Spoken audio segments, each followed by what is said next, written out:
চুপচাপ বসে থাকবো? আমরা এমন একটা সময় আসবে আমরাও রাস্তায় নামবো, আমরাও ডাক্তারদেরকে বাধ্য করাবো তাদের হয় ডিউটি করতে হবে না চাকরি ছাড়তে হবে।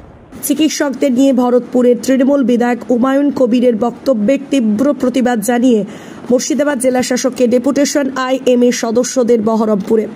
বৃহস্পতিবার দুপুরে বহরমপুর জেলা প্রশাসনিক ভবনের সামনে এসে উপস্থিত হন আইএমএ বহরমপুর শাখার সম্পাদক ও রাজ্যের সহ সম্পাদক রঞ্জন ভট্টাচার্য সহ অন্যান্য সদস্যরা। এদিন তারা বলেন, গতকাল ভরতপুরের তৃণমূল বিধায়ক চিকিৎসকদের হুমকি দিয়েছেন। তার তীব্র প্রতিবাদ জানিয়ে আমরা মুর্শিদাবাদ জেলা শাসক, মুর্শিদাবাদ পুলিশ সুপার ও সিএমওএইচ ও মুর্শিদাবাদ মেডিকেল কলেজ অধ্যক্ষকে চিকিৎসকদের নিরাপত্তার দাবিতে ডেপুটেশন জমা দেন। এদিন তিনি আরও বলেন, চিকিৎসকরা যদি কোনোভাবে আক্রান্ত হন তার দায় হুমায়ুন কবিরকে নিতে হবে।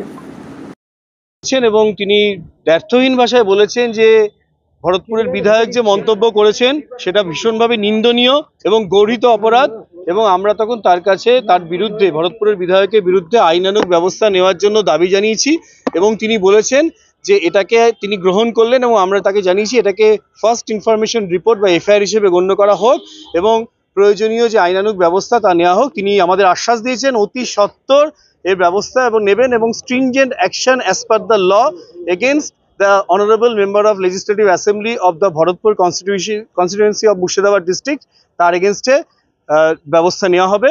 আমরা এরপর এসপি অফিসে এটা ডেপুটেশন দেব এবং কপি দেব জেলা মুখ্য স্বাস্থ্য আধিকারিক মুর্শিদাবাদ এবং তার সাথে অধ্যক্ষ principal Murshidabad medical college and hospital.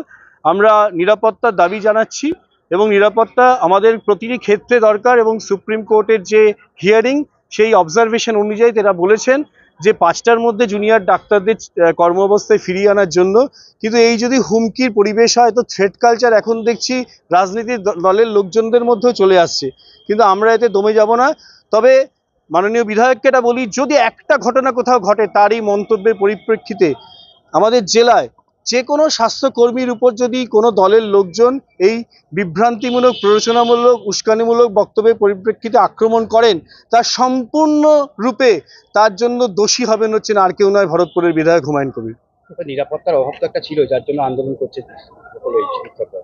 তারপরে এই যে বক্তব্য, তারপরে কি এই অভাবটা আরো বেড়ে গেল? দেখুন, নিরাপত্তার ক্ষেত্রে প্রতিবারই এরকম ঘটনা ঘটে। 2019 সালে পরিমল মুখার্জির ঘটনার সময় আমাদের আশ্বাস দান করা হয়েছিল যে নিরাপত্তা প্রদান করা হবে এবং আমাদের সুপারিনটেন্ডেন্ট অফ পুলিশ আলোর পথে অ্যাপে একটা প্যানিক বটম চালু করেছিল, সেগুলো সবই নিষ্ক্রিয় হয়ে গেছে। কিছু আইওয়াশের মতো কয়েকদিনের জন্য পুলিশকর্মী আমাদের দেওয়া হয় এবং তার সাথে আমাদের যে জেলা সৈনিক বোর্ড থেকে যারা সিকিউরিটির লোকজন আছে তারা সবাই বয়সের ভারে নুব্জ হয়ে গেছে, তাদের সেই কর্মক্ষমতাও হ্রাস পেয়েছে, শুধু বাঁশি বাজানো ছাড়া ওয়ার্ডে ওয়ার্ডে আর তারা কোনো কাজ করেন না। তাই আমরা মনে করি নিরাপত্তার এই ব্যাপকভাবে যেটা আরজিকর মেডিকেল কলেজে হয়েছে, সেরকম যদি আমার কোনো বোন বা আমার কোনো দিদি বা আমার কোনো সহকর্মীর সাথে এখানে হয়, শুধু আমাদের মুর্শিদাবাদ মেডিকেল কলেজ নয়, এই গণ আন্দোলন প্রত্যেকটা কর্মরত মহিলা যারা বিভিন্ন জায়গায় কর্মক্ষেত্রে কাজ করছেন তাদের পরিবারের মুখে অন্ন তুলে দেওয়ার জন্য তারা নিরন্তরভাবে তাদের নিরাপত্তা বিঘ্নিত হচ্ছে এবং আমাদের যারা কাজ করে রাত্রিবেলা বাড়ি ফিরছেন রাত 8টা 9টা 10টার সময় তারা কতটা সুরক্ষিত মুর্শিদাবাদ জেলার রাজপথে সেটাও বিবেচনার ব্যাপার। হয়েছে আমাদের ভরতপুরের যে বিধায়ক যে একটা জঘন্য উস্কানিমূলক স্টেটমেন্ট দিয়েছেন তার এগেনস্টে আমরা আমাদের জুনিয়র ডাক্তারদের যে আন্দোলন তার সঙ্গে সহমত এবং আমরা অবশ্যই তার পাশে আছি এবং এটা বলার বিষয় যে যেটা একটা অপপ্রচার করা হচ্ছে ডাক্তারদের নামে যে চিকিৎসকদের জুনিয়র ডাক্তারদের এই ধর্মঘটের জন্য কর্মবিরতির জন্য যে বিভিন্ন জায়গায় চিকিৎসার গাফিলতিতে পেশেন্ট মারা যাচ্ছে, এটা সম্পূর্ণ ভ্রান্ত কথা।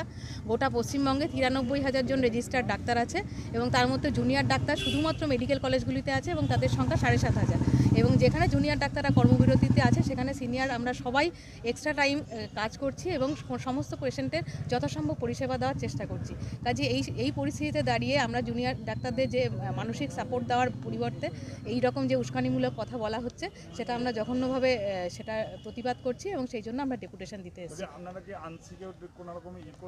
হ্যাঁ, এইরকম উস্কানিমূলক কথা হলে তো হসপিটালে আমরা আনসিকিউর ফিল করতেই পারি। হসপিটাল আমাদের সময় যেখানে নিরাপত্তার দাবিতেই হয়েছে, আজ এত একটা জঘন্য ঘটনা ঘটে গেছে, তো সেখানে যে কোনো মুহূর্তে এই উস্কানি যিনি দিয়ে থাকেন যিনি একজন বিধায়ক, তাহলে যে কোনো মুহূর্তে যে কোনো জায়গা থেকে আমাদের সিকিউরিটির অভাব হতেই পারে, যে কোনো সময় কোনো মব অ্যাটাক বা কিছু হতেই পারে, সেটা আমরা অবশ্যই আনসিকিউর ফিল করছি। আমরা এটা দাবি রাখছি যে উনি জনসমক্ষে যেরকম বিবৃতি দিয়েছেন সেরকম জনসমক্ষে সবার কাছে একটা ক্ষমা প্রার্থনা করুন। এটা আমরা যেটা ডেপুটেশন দিয়েছি সেটা আমরা এসপিকেও ফরওয়ার্ড করছি এবং অবশ্যই কলেজের প্রিন্সিপাল, মেডিকেল কলেজের প্রিন্সিপাল এবং সিএমওইচকেও ফরওয়ার্ড করছি।